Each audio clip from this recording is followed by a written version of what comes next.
Today I'm going to talk a bit about the Buddha's views on rebirth and some of my views, coming right up.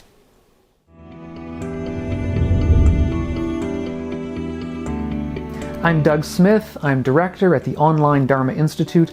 That's onlinedharma.org. If you're new to this channel and interested in living a wiser and a kinder and a calmer life, consider subscribing to this channel. And if you're interested in learning a bit more about wisdom, kindness, and calm, check out my new mini course, my free mini course that's up at the Online Dharma Institute at onlinedharma.org.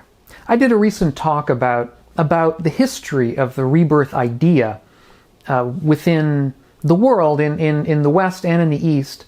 I'll put a link to it up here. If you haven't seen it, either look at it now or come back to it at the end. If you click on that area up there on the screen later on, if you hover your mouse, you'll find that link and can click on it after you watch this one.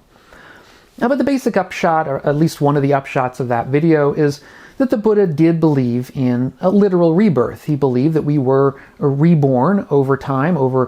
If we looked back, we would have been reborn an uncountable number of times in the past. There was no obvious beginning, that these rebirths were karmically caused or karmically conditioned, if you like. And he certainly did consider rebirth to be a critically important part of his teaching.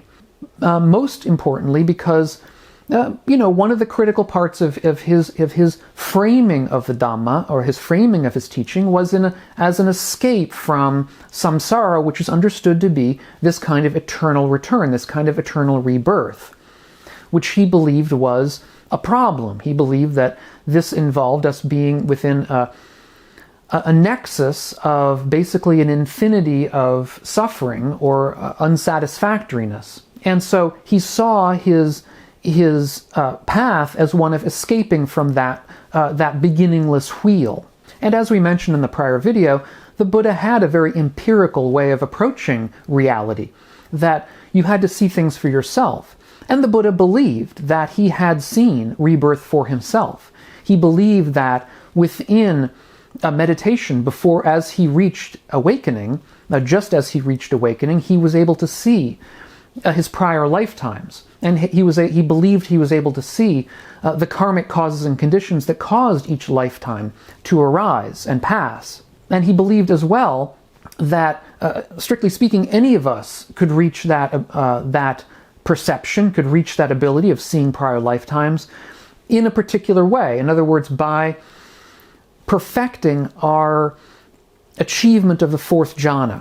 Now, the fourth jhana, I should say the jhanas in general, are four stages of meditative absorption that we get into. The eighth part of the Eightfold Path is right concentration.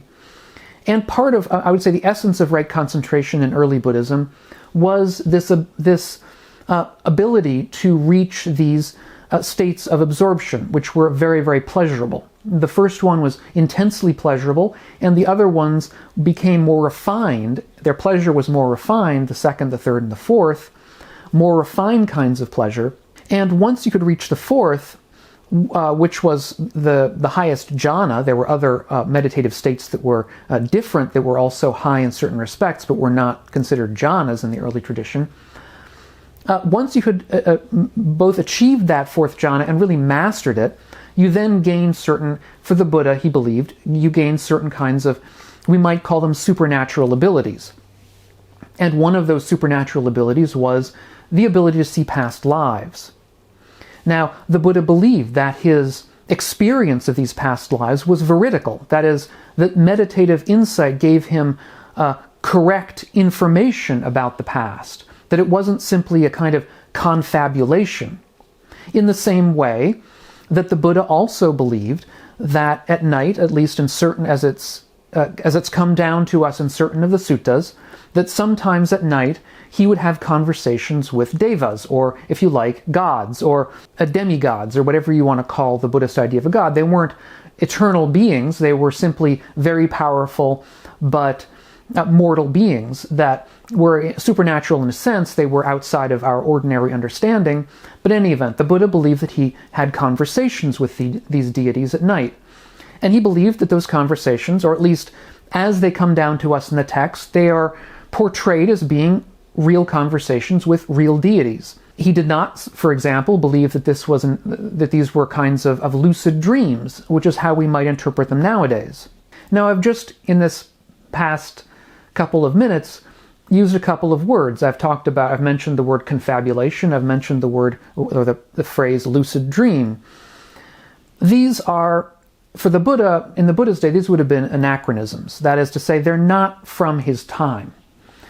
Although the Buddha was very empirically minded, he was not a scientist in the contemporary modern sense of the word. And these words, these terms, confabulation, lucid dreams, I could come up with others, are terms out of contemporary psychology, which is a contemporary science. What is the difference? There are many, many differences between science, as we understand it now, and the rough and raw empiricism, let's say, of the Buddha's day.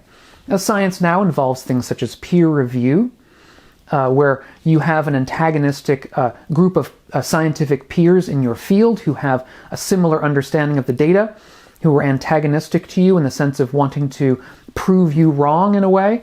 And then when you come out with some kind of a paper or a discovery, you submit it to your peers who review what you have to say.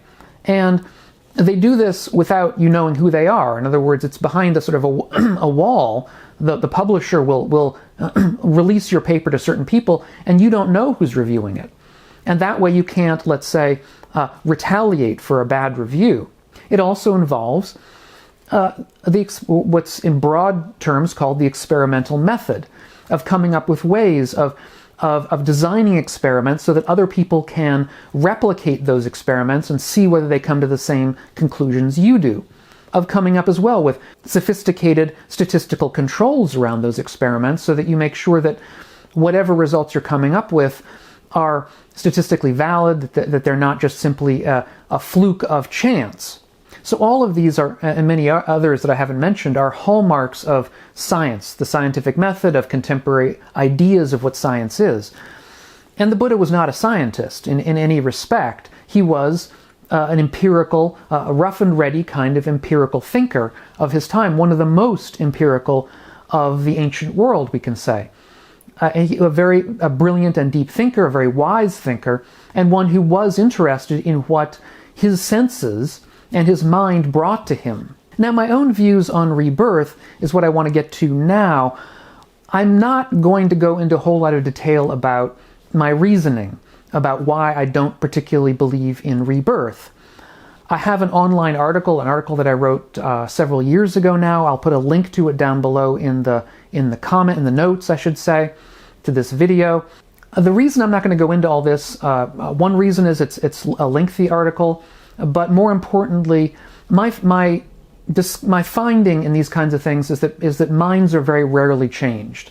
One does not change minds by coming up with sophisticated arguments in this respect. People tend to come to this kind of question, these kinds of important existential questions. People come to them with their own preconceived ideas. And it's very, very difficult to convince somebody otherwise of something. What happens in almost every case is that disagreements foment argument, they foment dispute, they foment anger, ill will, the people yelling at each other. And that to me is not skillful and not interesting and not important. And so instead of giving you my reasoning, I'll just give you some thoughts that I have around the subject. And one of those thoughts is that the Buddha commonly termed people who did not believe in rebirth annihilationists. That was a common term he would use. And part of the reason he would use that term is that his viewpoint was that people who did not believe in rebirth, who believed that we only had one lifetime and after that we did not exist in any respect, that they in some sense wanted to be annihilated, that they didn't want to continue existing. So the Buddha sort of had a view where people who, the traditional Brahmins and Jains of his time who believed in an eternal soul, they wanted to continue existing. They were eternalists in his view. They were so attached to themselves that they created a false theory of a permanent self or permanent soul. On the other hand, in the Buddha's view, those who did not believe in an eternal soul, the annihilationists, they were people who basically wanted suicide in some respect. At least they just didn't want to exist. And so they came up with a theory on which they ceased existing after their own death. And that is a very compact and easy to understand kind of way of looking at things. But in my own case, it's not true. I would love to be reborn. I enjoy life. I like life enough so that rebirth seems to be a great option. I also understand intellectually the reasons why the Buddha himself did not particularly like rebirth, because life is problematic, because you don't know what kind of life you're going to be born into to begin with. There are many lives that are really quite awful, but life is, even in the best lives, is problematic and not perfect, and not the kind of thing that we can be secure in. And nevertheless, I would love to be reborn. So, to that respect, I'm not an annihilationist in the Buddhist sense. Nevertheless, I myself don't believe in rebirth. Now, some people, some of you will disagree. Some of you will say that you do believe in rebirth, and some of you may indeed even say that the rebirth is scientifically tractable. That is, that there are potential experiments that could be made. Maybe you believe that some anecdotal evidence of rebirth that we've heard of in the news and so on, in books, might indeed show that it's scientifically tractable. And I admit that. It's quite possible, indeed, that someday in the future, some detailed scientific experiments will be done with newly developing brains, fetal brains, if you like, that will find some elements of that development that cannot be explained by local causes and conditions, and that can only be explained. Of course, there will need to be much more experimentation done about how this cause happens, but if it's discovered that there is some understandable cause that transmits between a dying person one place and a newly developing brain on the other, then perhaps it could be that we will end up believing in rebirth based on scientific understanding of these things. I can't rule that out. What I would only say is that at this point there isn't such evidence. I would submit, though, that for the purpose of our own practice, it doesn't really matter whether rebirth is true or not. The Buddha famously said to the Kalamas, and I have a video on the Kalama Sutta if you want to see that one. The Buddha famously said to the Kalamas that whether or not rebirth was true, it was good to live an ethical life. If rebirth is true, then if you live an ethical life, you will go to a better reward in your next one. However, if rebirth is not true, if we are not reborn, then people, those of us living an ethical life, will at least have a happy life which is praised by the wise. Now, of course, we're not going to be guaranteed, in the case that there's no rebirth, we're not going to be guaranteed of real justice, because not every life is just in that sense. However, the best we can do, the best we can hope for, is to live an ethical life in the Buddha's way, in the Buddha's understanding of that. And I agree with that. I think that's completely correct. And that's why I believe that an ethical practice, a practice of meditation, a practice of wisdom in the Buddha's sense, is perfectly compatible with either belief, a belief either in rebirth or a belief that the rebirth is not true, or indeed an agnosticism about it where we really just don't know. The deepest practice of the Dhamma, really, is a practice where we cease craving or identifying with all things in experience. Indeed, that's really the deepest understanding of right view. The deepest understanding of right view, as Paul Fuller has mentioned or has gone into in detail in a book of his about right view, the deepest understanding of right view is an understanding that transcends views themselves, where the point of right view is to hold views without clinging, to hold views without identification, where we're no longer emotionally identified with our own viewpoints. And that is, I think, the critical understanding of the early Dhamma. Now, this also extends to a ceasing of clinging around rebirth. So, for example, one of the so-called asavas, or taints of the mind that the Buddha talked about, was, he used the Pali phrase or word, bhavasava, which is a taint of existence. where what we want is to be reborn. And it's that taint, that desire, that craving for rebirth, for future existence, that for the Buddha kept us locked in this continual cycle of samsara.